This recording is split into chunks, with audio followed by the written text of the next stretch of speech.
It's Tuesday, April 8th, 2025. CBS Mornings Plus starts right now.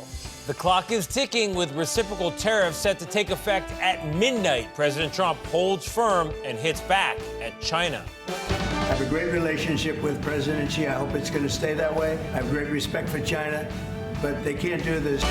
Plus, Tony Award winner Idina Menzel and actor Zachary Noah Pizer stop by to talk about their fantastic Broadway musical, Redwood.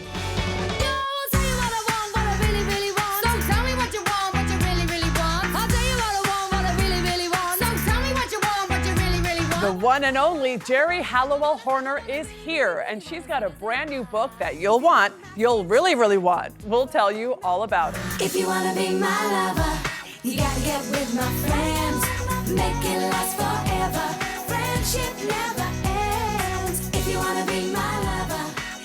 Oh, gosh. I feel like the middle school dance nerves are coming back. Do you remember, Tony? Oh, my. Like with the balloon? Yeah, you can't. No touching the hips. Just, oh, jeez. But alas. We are here. We have other things to be nervous about, like the news this morning. The clock is ticking. Midnight tonight marks a new tariff deadline that could once again rattle the markets. The world's two largest economies, the U.S. and China, appear to be on a collision course. Not a good course to be on, as President Trump makes new threats against the country. And overnight, Beijing vowed to, quote, fight to the end. Weijia Zhang is at the White House for us. She's following all of this. Weijia, good morning.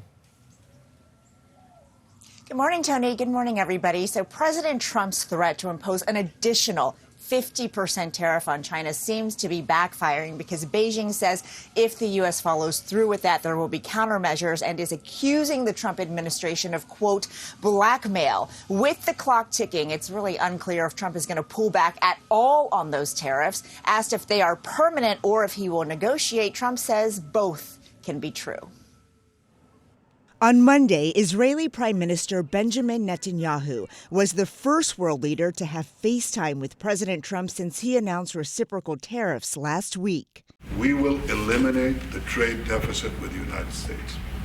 We intend to do it very quickly. Trump seemed pleased with the offer. I appreciate very much what you said about the tariffs. But not prepared to strike an agreement with anyone. We're going to get fair deals and good deals with every country. And if we don't, we're going to have nothing to do with them. They're not going to be allowed to participate in the United States. Trump has invited Japan to Washington for trade talks, and he's open to more. Vietnam and Zimbabwe have offered to eliminate their tariffs on the U.S. entirely. The European Union says it would get rid of tariffs on U.S. cars and industrial goods if the U.S. does the same. We stand ready to negotiate with the United States. As for China, Trump is threatening to impose an additional 50% tariff if Beijing does not withdraw its 34% retaliatory tariff on American products by noon today. In Princeton, New Jersey, we're a little panicked about how it's going to affect our business. Shop owner Dean Smith is scrambling to buy inventory with his life savings before tariffs kick in. He says almost all of the items in his store are imported from countries that face at least a 25% tariff. When we saw the list, it felt like there was nowhere to run. Smith says he's losing sleep over how much prices will soar. The kids and families that are most at the margins are going to be the ones that are affected the most by this, and that's really sad.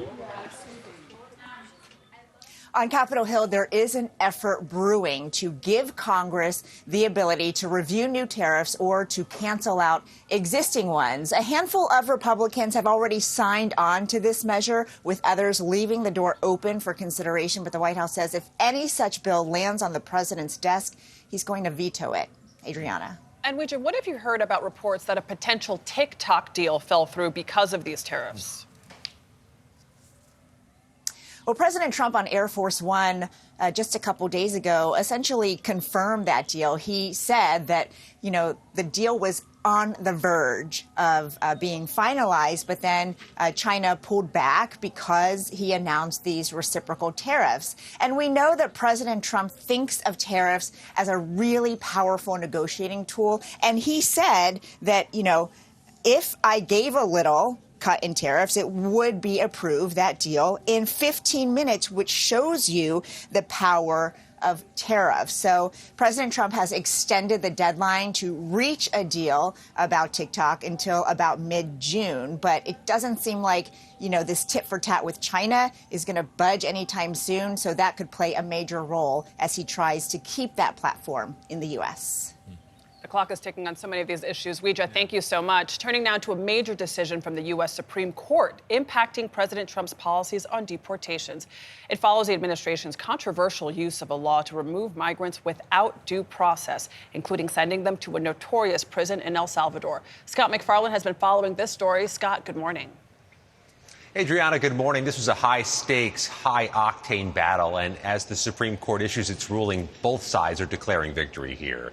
The court rules in a 5-4 decision that the lower court must stop its block on the Trump administration's use of this Alien Enemies Act, this 1798 law that was invoked for the first time since World War II to expedite deportations. But the court rules there has to be some due process now for the deportees, which kind of takes the teeth out of how the Trump administration used the Alien Enemies Act to move these things swiftly.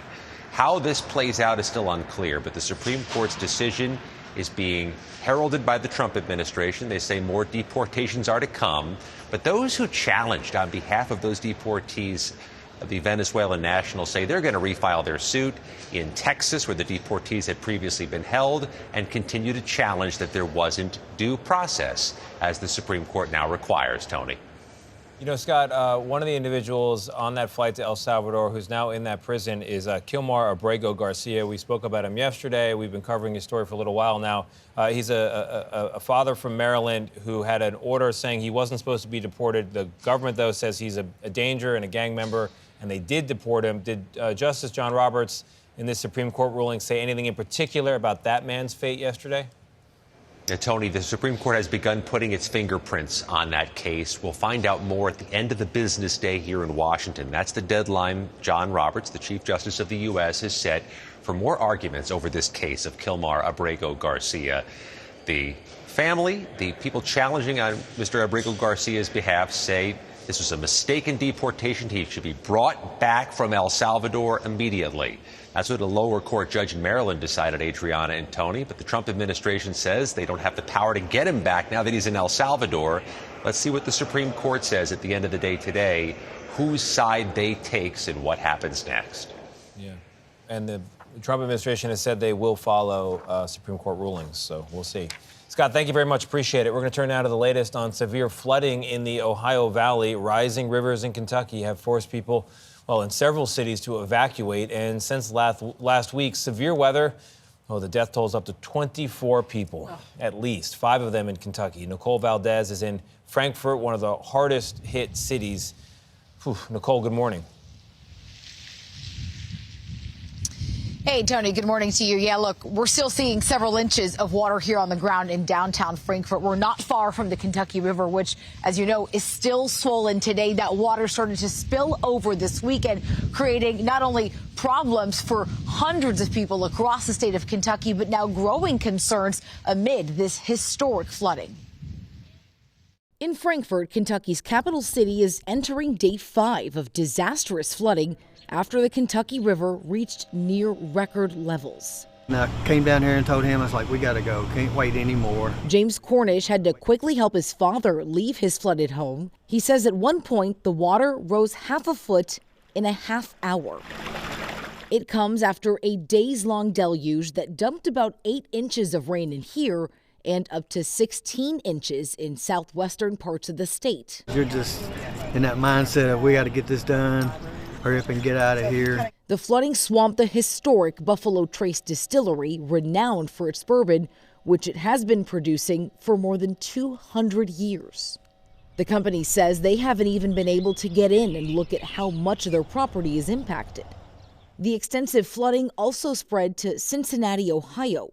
The road is gone. Water spilled the banks of the Ohio River, seeping into its downtown waterfront, where some took to commuting by kayak. And near Louisville, Kentucky, water rose several feet high, nearly reaching the roofs of some homes, submerging gas stations and forcing rescue workers to travel by boat. It's a scary thought, and you worry about all your neighbors and your friends around, you know, what's happening to them. And a flood warning is still in effect here and will be through at least Thursday morning. That's when officials believe all this water could stick around until. Adriana? All right, Nicole, thank you so much. Lori Vallow Daybell was back in court yesterday, this time as her own defense counsel as well as defendant. 2 years ago in Idaho, she was convicted of killing her two youngest children over her doomsday religious beliefs. Now she's charged with plotting to murder her fourth husband. Andres Gutierrez is covering the trial in Phoenix. Andres, good morning. Good morning, Adriana. Lori Vallow Daybell is already serving 3 life sentences without parole. And although those convictions out of Idaho can't be considered here, it still looms large. Vallow Daybell has pleaded not guilty and is not a lawyer, but has decided to act as her own attorney because she says she knows this case better than anyone else. Self-defense is not a crime. A family tragedy is not a crime. Appearing without her orange jumpsuit and shackles, Lori Vallow Daybell was back in court in Phoenix on Monday. She's representing herself against charges she conspired with her late brother, Alex Cox, to kill her fourth husband, Charles Vallow, in 2019. The evidence will show that at some point while I was running away from Charles, who was chasing me with a bat, that Alex apparently retrieved his gun. Visibly emotional during her brief opening statement, Vallow Daybell said the evidence will show the shooting was in self-defense. Lori Vallow is why Alex was able to shoot Charles. Lori Vallow is why Charles is dead. The prosecution argued Vallow Daybell conspired with Cox to kill Charles Vallow, who had filed for divorce from her in order to cash in on a $1 million life insurance policy, all so she could marry her new boyfriend, Chad Daybell. And Lori Vallow wanted to keep the same lifestyle that she had with Charles. And she could get all of this if Charles was dead. What is your definition of nonchalant? During cross-examination, Vallow Daybell grew combative with witnesses. So if I would have been hysterical, that would have been more out of character than if I was calm when everybody else was being calm. Isn't that correct? Speculation. CBS News legal contributor Jessica Levinson. She has essentially made a lot of the defense here based on her credibility, based on her telling of the story. And so if the jury really doesn't like her, that's not good for her, but it shouldn't be the reason they convict. The trial is expected to last 6 weeks. If convicted, Vallow Daybell faces a maximum sentence of life in prison. And once this trial ends, she'll have yet another trial in June for conspiracy in the attempted murder of her niece's ex-husband. Tony? Andres, thank you very much. Appreciate it. The Florida Gators are celebrating this morning after a nervy, nail-biting, Fitbit-melting performance at the NCAA tournament. It came down to the wire. And now here's someone who's on top of the world, probably been up all night. Florida Gators forward Thomas Houck. Thomas, congratulations. I appreciate it. Thank you. So glad to have you here. I joke I was a young man in 2007. You were a really young man. I bet you were a toddler at that time. What's it like to go, to be on the court, be up this morning, knowing you brought the championship back to Gainesville? It's amazing. It doesn't feel real yet, you know. I can't wait to get back to Gainesville and see our fans there and go celebrate. And Thomas, talk to us about those critical final seconds in the game. How did it feel? You know, what was your vantage point?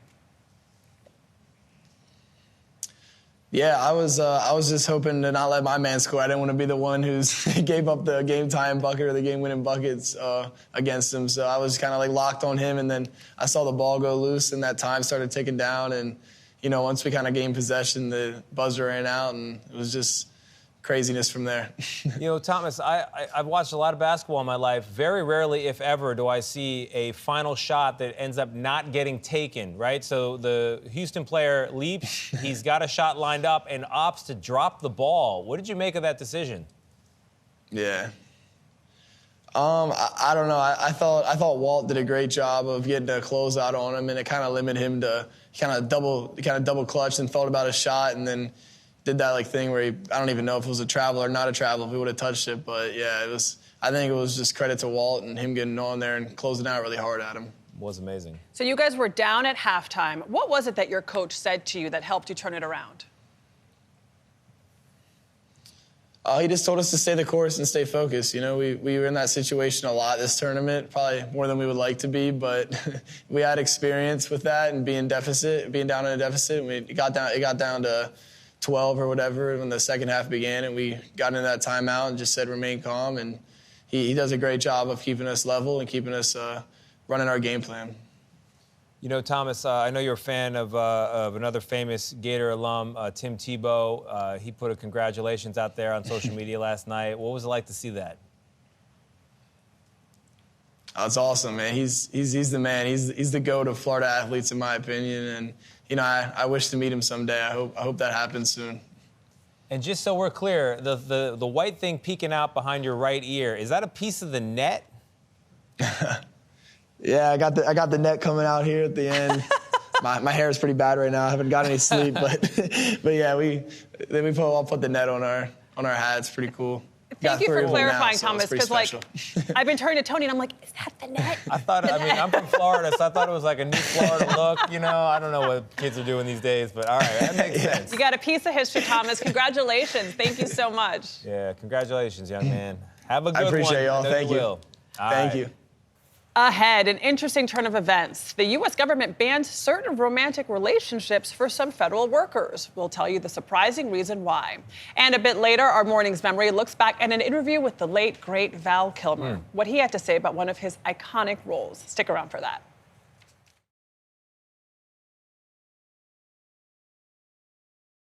Honeypot espionage is real. This is when undercover operatives, attractive ones typically, seduce someone to gain intel. It sounds like something out of a spy movie, and often is, but it is also, I promise, and I just learned this myself, a very real strategy, a common one even. And when a honeypot goes about the work of honeypotting, it's called honey trapping, I'm told. I've learned so many things recently. Sounds sweet, it is not. The spies, again known as honeypots, use the technique often enough that it is a very big national security threat. How big do you say? How about this? The U.S. government has now decreed that personnel in China, their family members as well, and others in the region with security clearances are hereby banned from romances with Chinese citizens. And another, by the way, there have always been strict rules to prevent honey trapping. If you're a government employee in China, you need to get a clearance and disclose continuous contact with any foreign national. However, that being said, a blanket policy banning relationships, just banning them, has not been publicly in place since at least the Cold War. Pretty long time. This new policy began back in January. It wasn't a Trump thing, it was a Biden administration thing, though it appears that the Trump people have kept it in place under this new administration.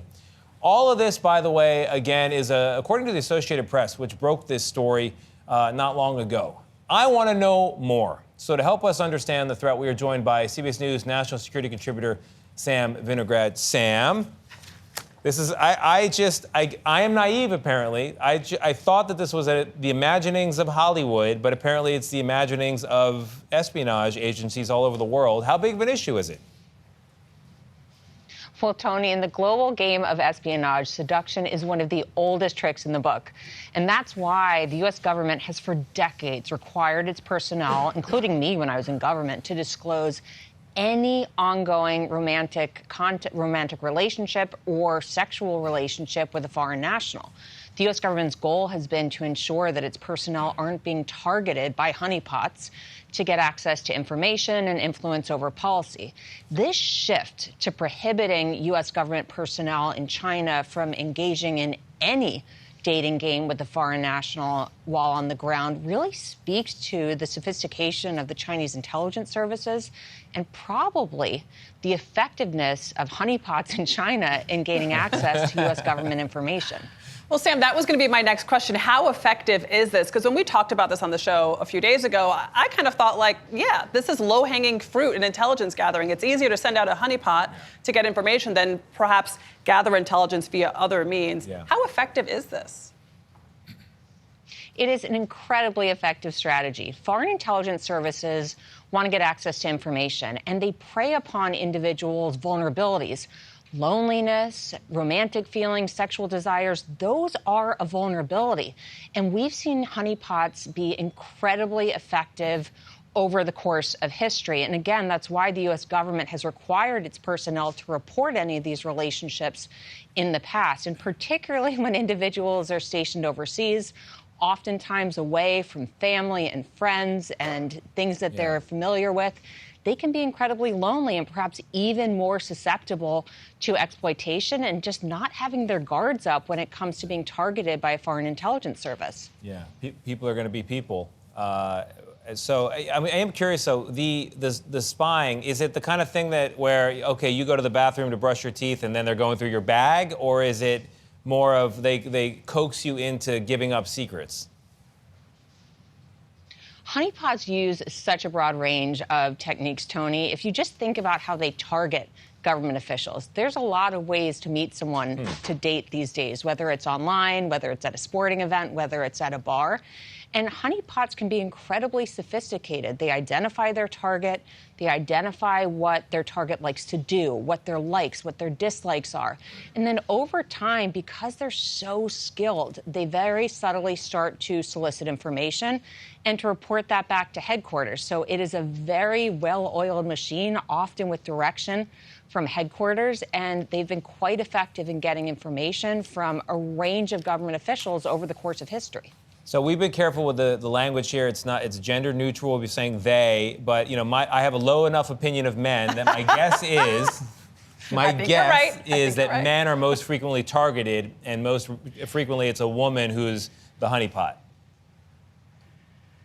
Typically, it has been females acting as honeypots, and I will not offer comment on who's more susceptible to having their romantic feelings exploited by foreign intelligence services. But the truth is, Tony, when I was stationed here in D.C., when I was stationed overseas in Iraq and the Middle East, I had to abide by the same requirements to disclose anybody that was a foreign national that I was dating or starting a relationship with, so that a security officer could run a background check and make sure that they weren't a foreign spy.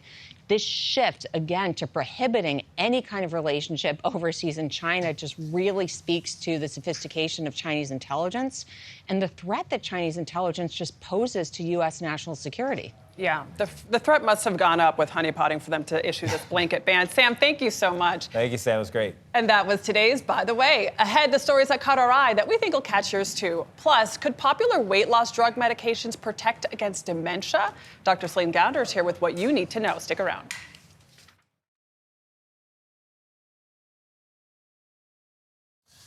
Welcome back to CBS Mornings Plus. These are the stories that caught our eye this morning. This one caught mine for sure. Apple may have found a way to soften the blow of President Trump's steep new tariffs on Chinese imports. The Wall Street Journal is reporting that the tech giant is expanding efforts to ship iPhones to the U.S. from India. Here's the reason.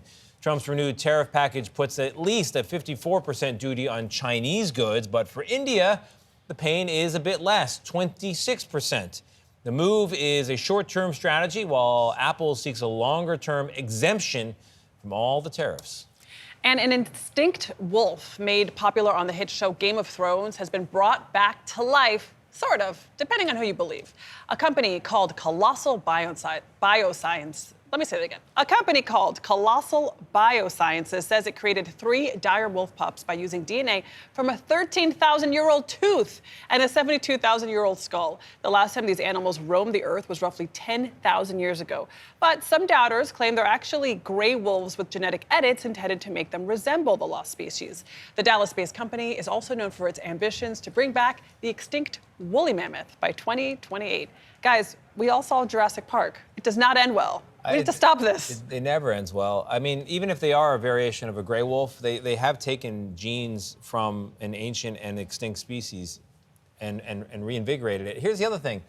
That wolf went extinct 13,000 years ago. It had nothing to do with humans. It just, nature eliminated it from the pack. The pack was culled.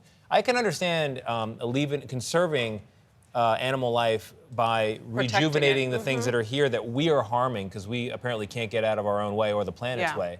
But bringing back something that on its own, without us involved, was lost seems weird to me. Seems particularly Jurassic Park dangerous to me. But the puppies are so cute. They're really cute when they're puppies, you know. Before they... Moving on. Okay. The LA Dodgers scored a hero's welcome at the White House yesterday. President Trump hosted the World Series champions, recounting the team's many highlights of the season, and he gave a shout-out in particular to Shohei Ohtani, who became the first player in MLB history to record 50 home runs and 50 stolen bases in a single season. The team also gave Trump a number 47 jersey as a way of saying thank you. This is the second time in the past 5 seasons the Dodgers have been honored in our nation's capital. All right, time now for our morning's memory. Today, we're taking a look back at 1997 with an interview with the late Val Kilmer. Kilmer talked about his role in The Saint and how he felt it compared to other characters he's played in the past. Take a look. It's an action movie, but I have a way of making the small moments as important as the larger ones in the story. And I think the same thing was true in Tombstone. See, but you don't really know why. There's just something, you know.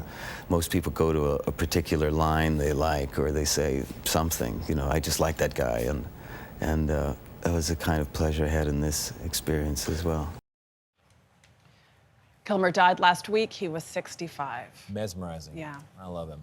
Turning now to this morning's Health Watch. Almost 7 million Americans are living with Alzheimer's disease, and now 2 new studies are raising questions about whether popular weight loss drugs could prevent dementia. CBS News medical contributor Dr. Celine Gounder is here. She's editor-at-large for public health at KFF Health News. Dr. Gounder, good morning.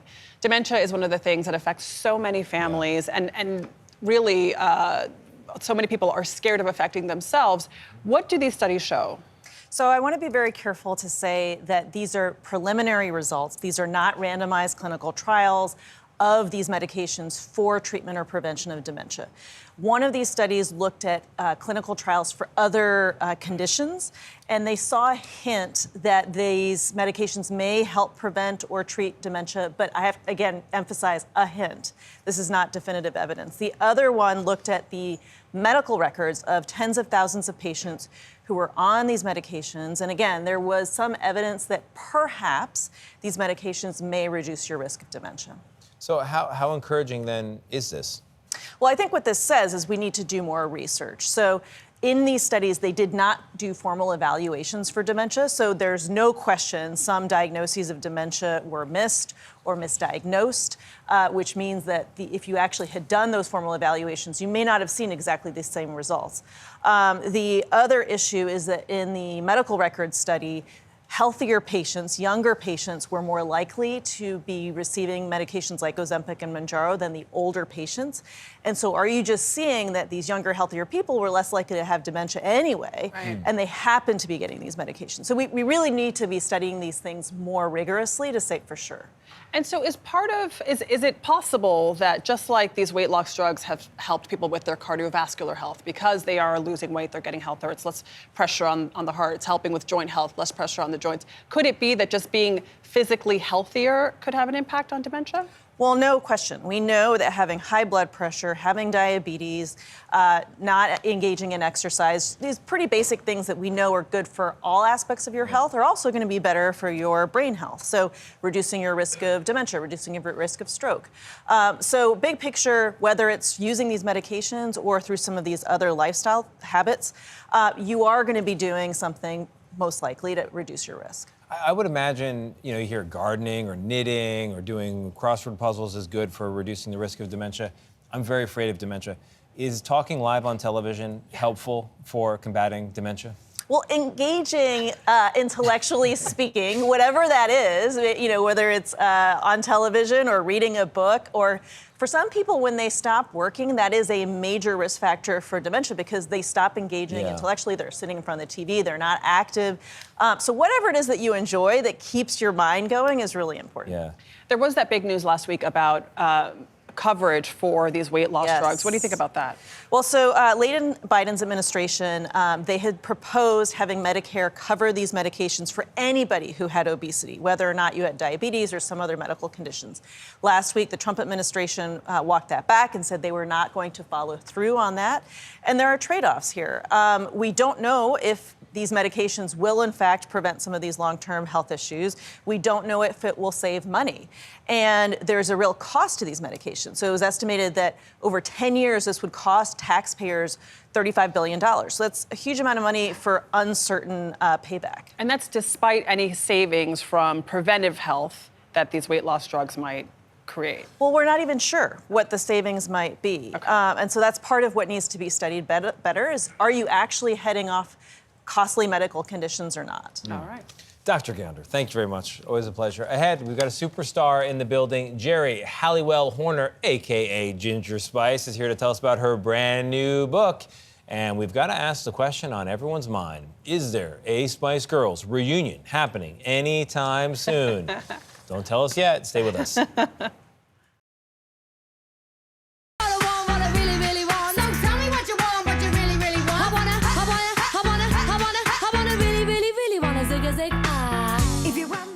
That, of course, is the mega hit Spice Girls song Wannabe, which sold millions of copies and skyrocketed our next guest to fame as a member of that best-selling female band, the most best-selling female band in the history of music. Her name is Geri Halliwell-Horner, a.k.a. the artist formerly known as Ginger Spice. She's also, by the way, a New York Times best-selling author, and she's out with book 2, her second, Rosie Frost, Ice on Fire. It follows Rosie Frost, a young orphan at a boarding school who starts a new adventure, which includes solving a murder. And Geri Halliwell-Horner joins us now. Geri, thank you so much. Wow, thank you. What an introduction. I have 2 redheaded daughters, as I was telling you. We need more redheaded heroes, and I'm glad that this book has one. Rosie is back. She's solving a new crime. Yeah. This one, the plot revolves around the pursuit of truth, but also revenge. Yes, very much about revenge. There's different themes of it. So basically, she finds out that her mother was murdered, and she wants to revenge that and find out the truth, who did it. But it really explores that idea of the ricochet of revenge. You did this, so I'm going to do this back and forth. And actually, when we do it, does it really feel that good? So there's that going on. It is a fast-paced page-turner. And if you're a curious nerd like me and you, and potentially, I think you... Oh, for sure. Yeah, it's got all those, like... of conservation, black holes, it's all in there, but also it's action-adventure. And there's physics in there. Yeah, there is. That's good physics, because you worked with a physicist. Yeah. But I want to talk about the fact that you had a literary background before you were a Spice Girl. That's true. That's true. I mean, I love the power of words, and so I always loved reading. And so I was studying English literature, Sons and Lovers, D.H. Lawrence. And so I always liked writing, and I was like finding that form. But then I just found it in a different way through music, because when you write songs, it's almost like an espresso shot of storytelling. Yeah. And then with a novel, you know, that's a feast. Yeah. So you were extraordinary as part of this iconic all-female band, and yet the character here is, you say, an ordinary hero. Yeah. Why did you want to make why do you think we need more ordinary heroes? Okay, so you said you have 2 daughters. How old are they? Almost 4 and almost 13. 13 tomorrow. Okay, so that's interesting. Happy birthday, what's her name? Shay. Happy birthday, Shay. Okay, so 13, 14. For me, I think it's the age of power.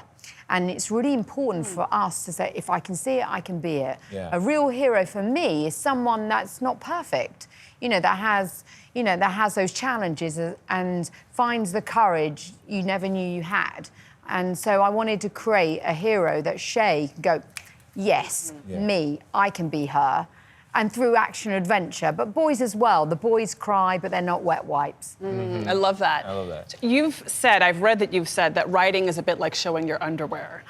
Yeah. That's a great line, but that's a writerly line. That's well done. It is true. It's quite a vulnerable thing, because it's a bit like, you know, when you tell someone, I love you, and you're showing vulnerability. And so honesty through writing is quite vulnerable, and you're going to go, okay, this is what I'm just going to put my heart on the page. Do you like it? Exactly. And so what's your process? Do you just let it flow, or do you map it out? Okay, so Tom will know this. I've learned the term, it's either pants or preparation. First book I wrote by pants, fly by the seat of your pants. Right. I was sort of kind of making up as you go along. And then I learned actually preparation. Second one, I did more like structure. So for this one, I did. So, I mean, everybody looks back at pictures from their past and has regrets about hairdos and outfits. Yeah. Do you, Tom? Well, first of all, I was called Tom on my wedding day. We eloped, and my name's Tony, but on the page it was confusing. It looks like Tom. Did they call you Tom? If the Y is not fully extended. Yes. They said, do you, Tom, take this woman to be... Anyway, common mistake, but Tony. So your real name is Tony? My name is Tony, yes. Not I'm sure Tom. you saw a piece of paper which it said, and the Y wasn't fully extended. I'm so sorry. Okay. My real name is Geraldine. There we go. There you go. If you see it written out, people make this mistake. Tom. It's a common thing. People are mortified by pictures from their past, right? Yes. Very rarely do people look back and say, I like the way I looked. When you look back at the Spice Girls era, which is an era, yes. How do you feel? I tell you what, how describe. I go, ah, you know, it's a moment in time. I feel like compassion. Yeah. And, you know, go you. I want to say it to all ourselves, you know, that be authentic, be yourself at that moment that we look at. That was me being me. You know? It's so good. Even when I hear Wannabe, it takes me back. I remember seeing Spice World in the movie theater.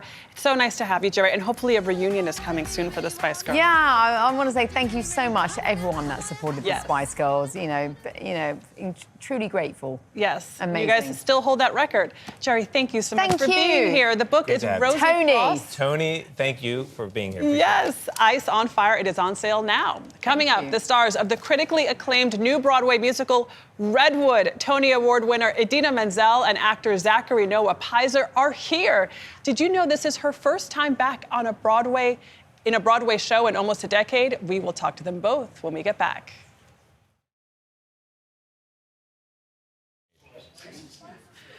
We all know, we all love Idina Menzel from iconic roles in musicals like Rent, Wicked, and If Them. Have you heard of them? We all have. Now, almost a decade later, she is back on Broadway in a performance that the New York Times called an awe-inspiring force of nature. Redwood tells the story of a mother who heads into the California woods to find healing after suffering the unimaginable loss of her son, played by Zachary Noah Pizer. Along the way, Menzel's character Jesse finds comfort in some unexpected places, including in the leaves. Take a look.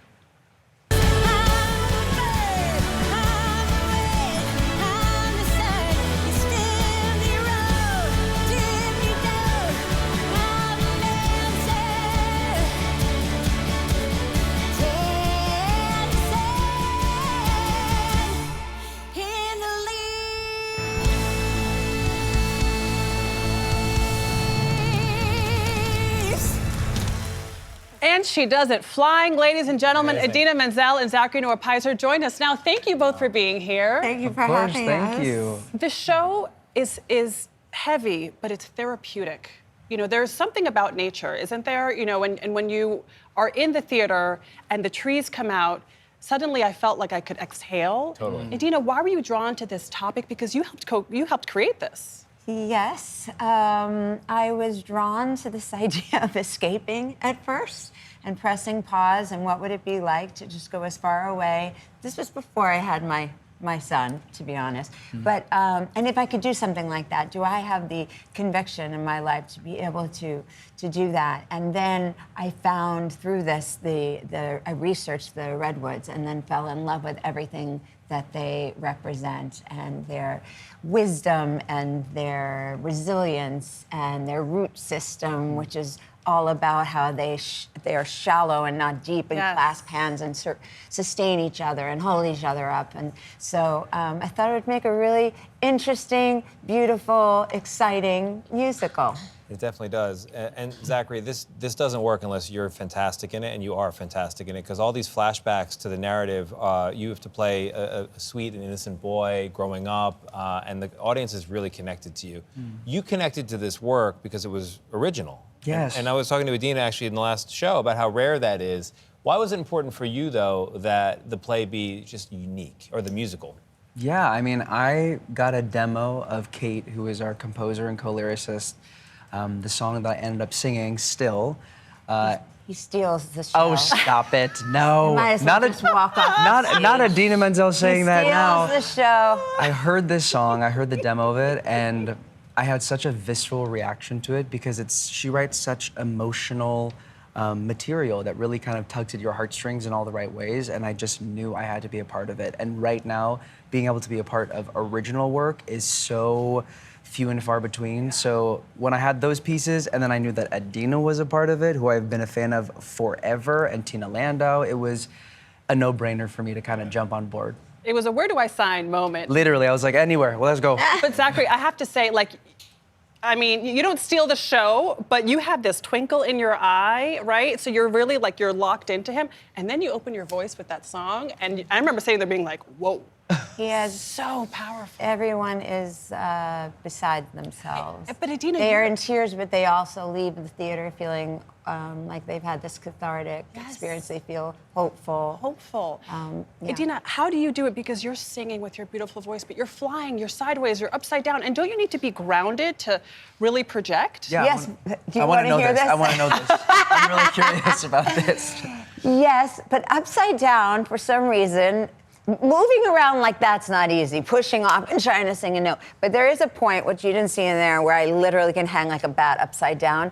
And that, first of all, it feels good, the traction on my lower back situation. But also, I can just tuck in, I can just get in there and I can sing. I don't know. It's easier? Yeah, it's not necessarily easier, but it's doable. She sent me this video of her trying that move in California, and I just responded, amazing, psycho, crazy, only you could do this. What is going on? Hashtag queen. A lot of training. Well, I feel like it's true of each of you in these roles that only you could do them and only you could do them.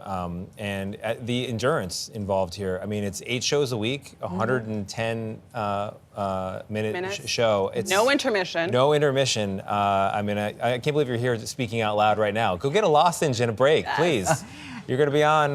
It's hard because we're singers, so you need to drink a lot of water, but if you don't leave the stage, it's kind of, you know... You guys do it. You gamble. It is masterful. Everyone should go see it. Adina Menzel, Zachary, Noah Pizer, thank you so much for being here. Redwood is currently playing, and we will see you guys tomorrow. The Nederlander. Check it out. Thank you. Bye.